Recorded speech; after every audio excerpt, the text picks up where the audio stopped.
vigia contra o ruído, de saber que também estão puxando para a esfera do trabalho e poder acrescentar alguma coisa aqui relacionada ao movimento dos trabalhadores. Primeira coisa, meio ambiente. Eu lembro quando a professora Mary me convidou, né, ainda estava no mestrado na época, para participar da especialização aqui em meio ambiente. Ela disse assim, o que é que está faltando nessa especialização? Disse, meio ambiente do trabalho.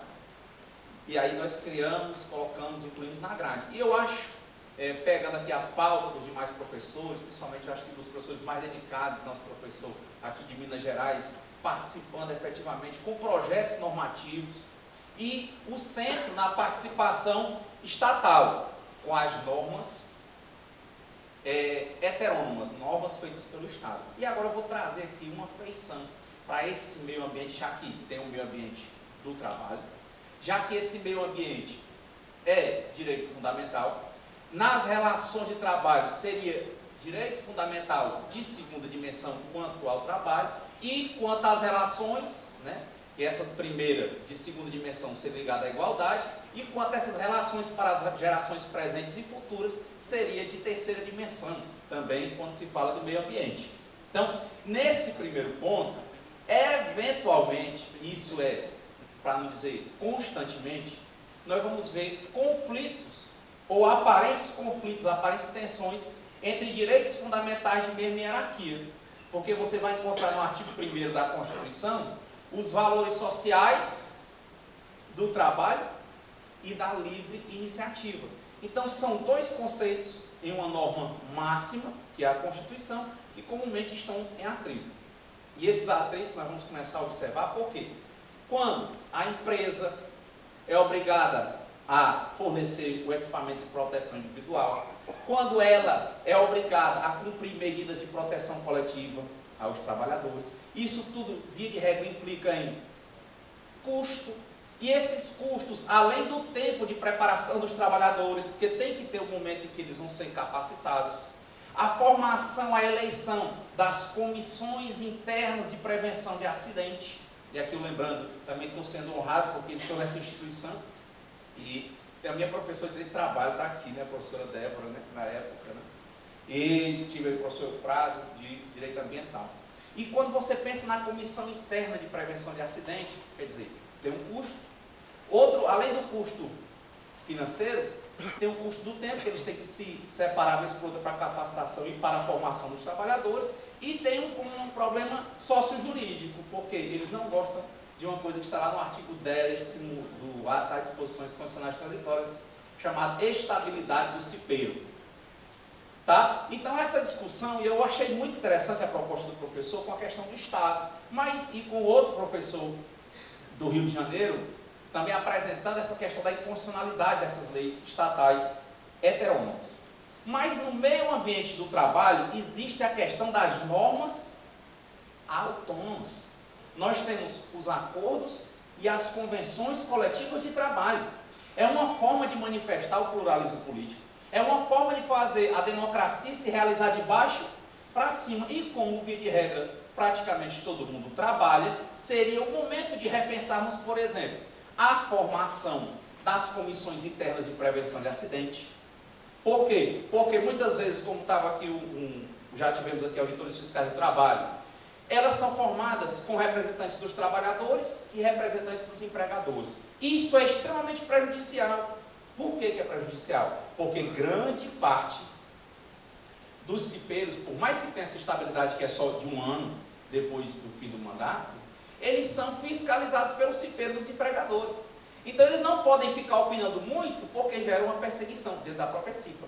Isso fragiliza essas normas de proteção ao trabalho. E dentro das normas regulamentadoras que foram apresentadas muito bem por quem nos precedeu, nós temos as ligadas ao ruído.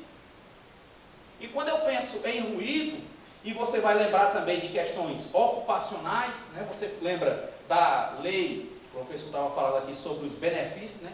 A lei que regula os planos de benefícios da Previdência, lá nos artigos 19, 20 e 21, ela vai dizer no 19 que acidente de trabalho é o que ocorre pelo exercício do trabalho a serviço da empresa ou pelo exercício do trabalho. Mas no artigo 21, ela bota assim, artigo 20 diz assim, considera-se acidente do trabalho determinadas entidades mórbidas. Aí coloca 1, a doença profissional. 2, a doença do trabalho.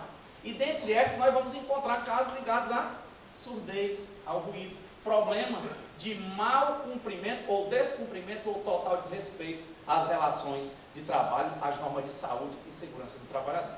Então, o primeiro ponto a sopesar é observar a questão valor social do trabalho, livre iniciativa. Por quê? Porque implica em gasto, se for realmente para ser respeitado, para serem respeitadas as normas. O professor foi muito feliz de apresentar aqui as novas maneiras jurídicas de atacar. A AGU tem ganho muitas ações quando ela verifica que o dano gerado, aquela doença ou aquele acidente de trabalho, ele ocorreu por culpa do empregador. Né? Nesse primeiro momento, tem um público vigilante, tem que estar observando, e aí ela vai lá responsabilizar. Isso é uma forma de enfrentamento? É uma forma de enfrentamento.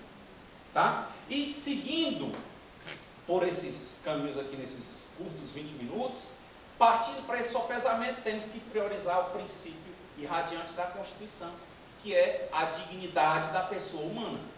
Nessa discussão entre a livre iniciativa e valores sociais do trabalho, quando eu pensar em saúde e segurança do trabalhador, eu tenho que pensar isso com muito peso relacionado à dignidade da pessoa humana. E aí, nesse ponto, se existir essa tensão, em eventual sopesamento, em eventual ponderação, tem que prevalecer a dignidade da pessoa humana, e no caso aqui a vida e a saúde do trabalhador.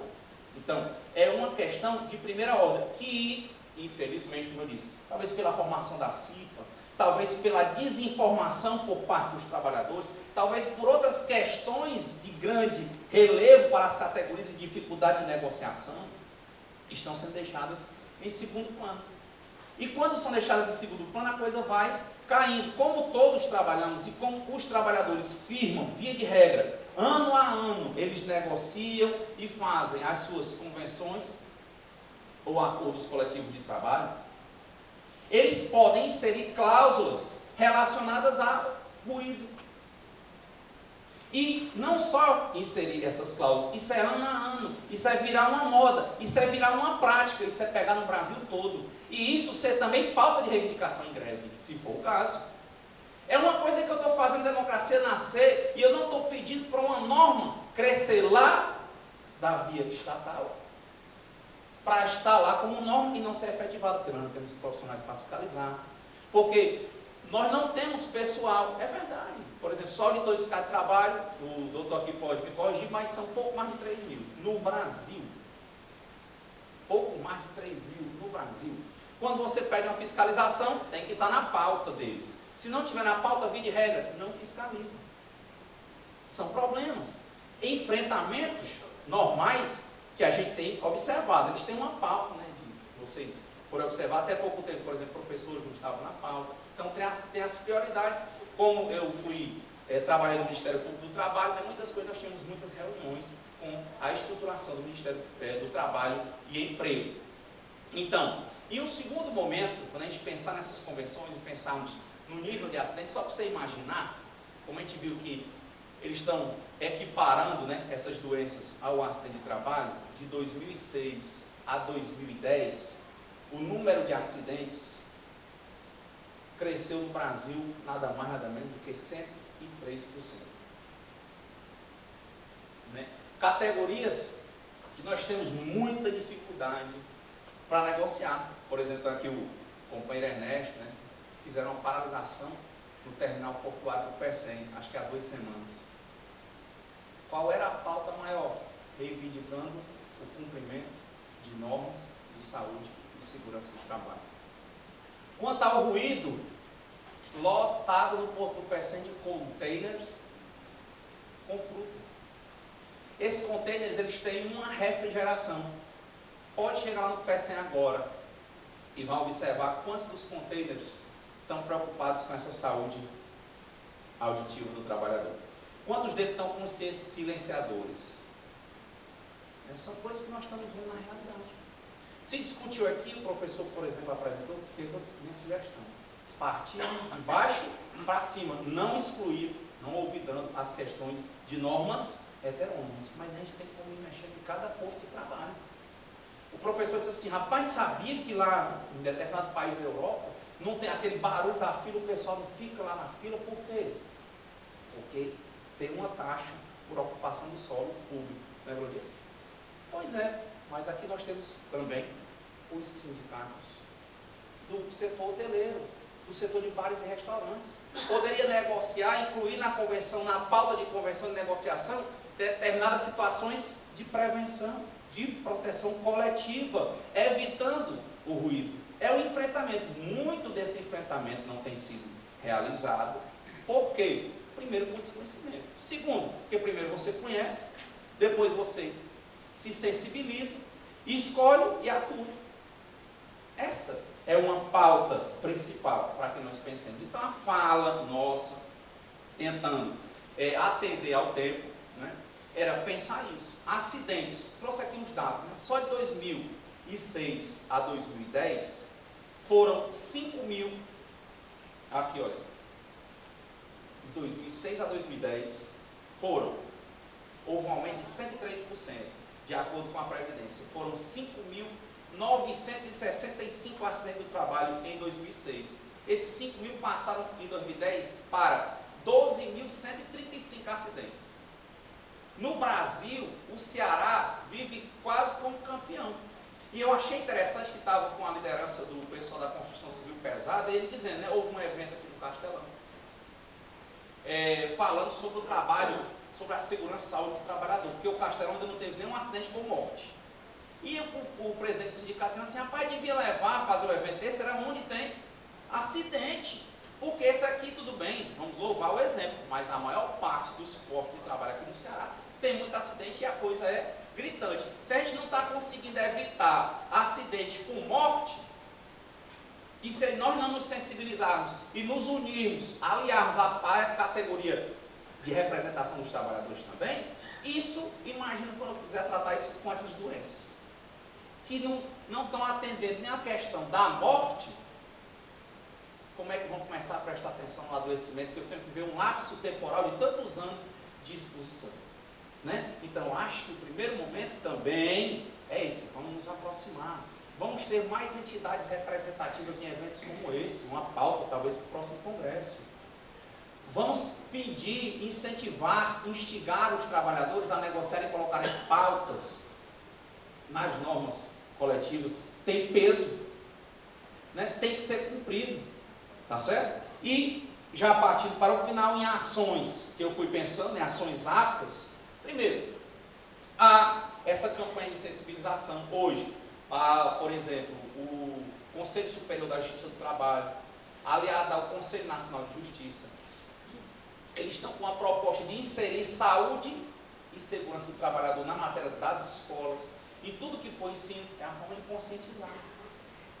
Isso, por exemplo, o projeto da Associação Nacional dos Magistrados do Trabalho, da ANAMATRA, né, o projeto Trabalho, Justiça e Cidadania, também tem feito isso nas escolas profissionalizantes. Então, primeiro eu vou conscientizar, eu vou mostrar como está acontecendo aqui. Eu vou aliar, por exemplo, movimentos como o Dia Internacional do Ruído, que foi apresentado aqui pela professora, se eu estou correto, acho que o nome era esse, né? Dia Internacional contra o Ruído, é uma luta, né? É um movimento.